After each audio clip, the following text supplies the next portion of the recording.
Hello everyone, welcome to my YouTube channel Chandra Phulara.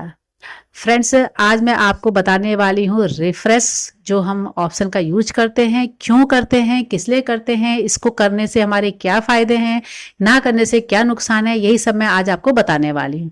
तो friend, बहुत सारे लोगों के मन में एक ही चीज़ होती है कि रिफ्रेश करने से हमारा कंप्यूटर स्मूथ चलेगा, स्लो चल रहा है तो थोड़ा फास्ट चलेगा।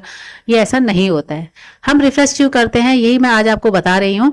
तो रिफ्रेश करने के बहुत सारे जो फायदे हैं हमारे, तो हम यहाँ पर जब राइट क्लिक करते हैं विंडो में, तो यहाँ पे एक रिफ्रेश का ऑप्शन आता है, इस पर क्लिक करते हैं, जिसका शॉर्टकट की कीबोर्ड से F5 होता है। तो देखिए ये रिफ्रेश हो रहा है। अब रिफ्रेश क्यों करते हैं? भ्रांतियां हमारी ये है, यानी कि हम इस डाउट में रहते हैं कि हमारा कंप्यूटर थोड़ा फास्ट चलेगा। नहीं फ्रेंड, रिफ्रेश करने से हमारे कंप्यूटर में जो एरर आते हैं, छोटे मोटे बहुत सारे एरर आते हैं, वो रिमूव होते रहते हैं। तो रिफ्रेश करते हैं तो उससे क्या होता है, रिमूव हो जाते हैं, हमारे जो एरर आते हैं वो रिमूव होते रहते हैं। अगर हम नहीं करते हैं तो एरर हमारे बढ़ने की संभावना ज़्यादा होती है। दूसरा, रिफ्रेश करने से अगर आप एक डाउनलोडिंग कर रहे हैं और आपकी डाउनलोडिंग थोड़ी सी स्लो चल रही है, रिफ्रेश करने से आपकी डाउनलोडिंग फास्ट होनी शुरू हो जाती है। ये अक्सर आप देखेगा, रिफ्रेश करने से हमारी डाउनलोडिंग फास्ट होने लगती है। तीसरा कारण यह है कि जब कभी भी हम कंप्यूटर में नया कुछ करते हैं, यानी कि हम कोई सॉफ्टवेयर को हम अनइंस्टॉल कर रहे हैं और या इंस्टॉल कर रहे हैं या रिपेयर कर रहे हैं, तो उसके बाद हमें एक बार रिफ्रेश जरूर कर लेना चाहिए। वैसे तो हम कंप्यूटर को रिस्टार्ट करते हैं, लेकिन एक बार रिफ्रेश कर लेना चाहिए। रिफ्रेश करने से हमारा जो हमने जो चेंजिंग की है वो हमारी अप्लाई अच्छे से हो जाती है। कोई भी ऑप्शन होता है, उसको जब हम नए ऑप्शन को यूज करते हैं या कोई इंस्टॉल कर रहे हैं या फिर कोई नया सॉफ्टवेयर को इंस्टॉल कर रहे हैं, तो रिफ्रेश एक बार जरूर कर लीजिए। राइट क्लिक कीजिए, खाली जगह पे राइट क्लिक कीजिए और रिफ्रेश कीजिए।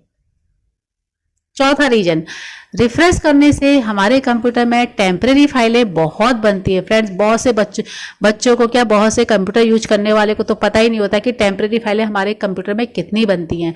और वो टेम्परेरी फाइलें जो बनती हैं वो हमारे कंप्यूटर को हैंग करती है, क्योंकि वो हमारी टोटल C ड्राइव में बनती है और जो कंप्यूटर में कहीं भी दिखाई नहीं देती है। अगर हम रिफ्रेश करते हैं या फिर हम F5 करते हैं, कीबोर्ड से F5 करते रहते हैं, काम करते रहिए, F5 बीच बीच में प्रेस करते रहिए, तो आपकी जो टेम्परेरी फाइलें हैं वो बहुत कम बनेंगी। यानी कि आप पर डे आप 8 घंटे 9 घंटे अपने कंप्यूटर में काम करते हैं, तो सुबह से शाम तक आपकी 100 से ऊपर आपकी टेम्परेरी फाइल बन सकती है। लेकिन अगर आप रिफ्रेश करते रहते हैं तो टेम्परेरी फाइलें आपकी 100 की जगह 50, 20, 25 ही बनेंगी। तो रिफ्रेश करने से ये हमारा बेनिफिट होता है। अब ये टेम्परेरी फाइलें हमारी आती कहाँ हैं, इन्हें हम कैसे डिलीट करें, ये मैं आपको समझाती हूँ। तो इसके लिए आपको यहाँ पर नीचे टास्क बार में आना है और सर्च बॉक्स में आपको यहाँ पे टाइप करना है TEMP। TEMP जैसे टाइप करेंगे, एंटर करेंगे, तो आपके पास में यहाँ पर एक छोटी सी विंडो ओपन हो जाएगी। तो देखिए ये जो है मेरे पास, इससे मैं टेम्परेरी 2 ही फाइलें हैं। चलिए ये तो मैं अलग तरीके से आपको समझाती हूँ। सर्च बॉक्स में, क्योंकि बहुत सौ के बाद विंडो, सबके पास विंडो एक जैसी नहीं होती है, तो यहाँ पर हम टाइप करेंगे रन। आपको रन टाइप करना है। रन टाइप करने के बाद एक ऑप्शन आपको मिल जाएगा रन, इसे आप क्लिक कीजिए।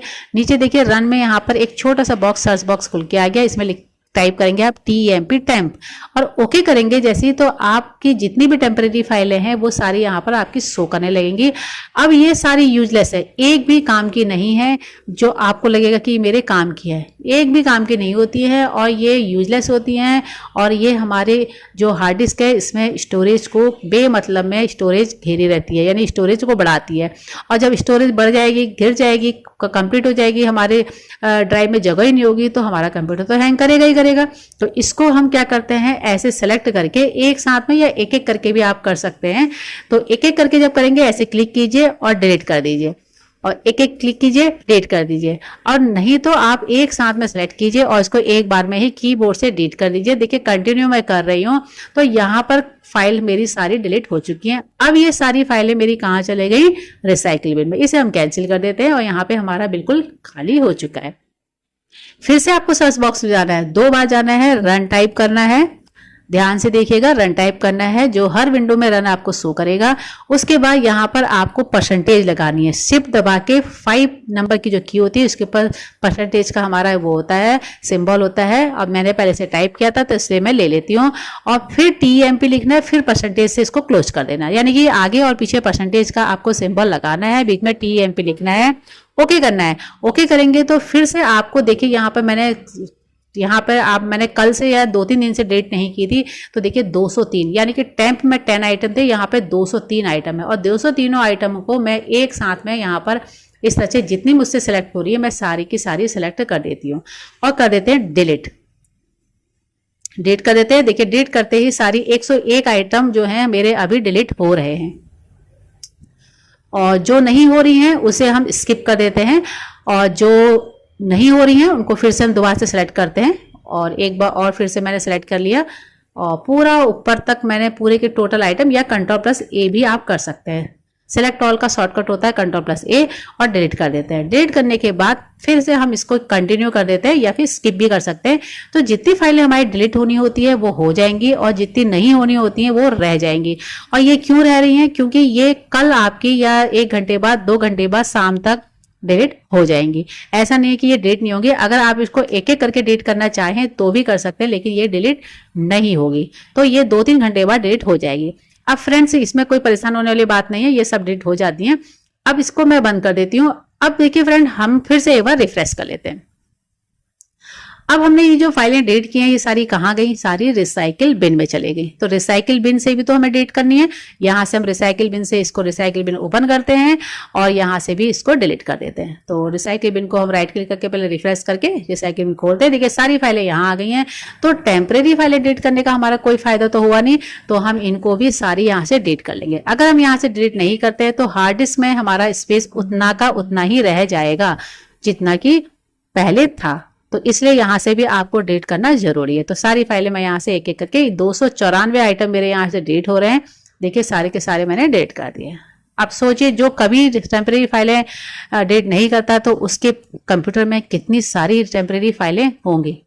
तो हम डेली कंप्यूटर में नेट चलाते हैं, CD DVD वगैरह ये बहुत सारी चीजें करते हैं, पेन ड्राइव यूज करते हैं। तो उससे क्या होता है, टेम्परेरी फाइलें बनती रहती है। तो रिफ्रेश करते रहिए और टेम्परेरी फाइलों को निमंत्रण कम दीजिए, यानी कि उनको कम से कम न्योता दीजिए। जितना रिफ्रेश करेंगे इन और टेम्परेरी फाइलें उतनी ही आपकी कम होंगी। तो मिलती हूँ आपसे एक नई वीडियो के साथ, एक नई जानकारी के साथ। तब तक के लिए thanks, bye bye, take care.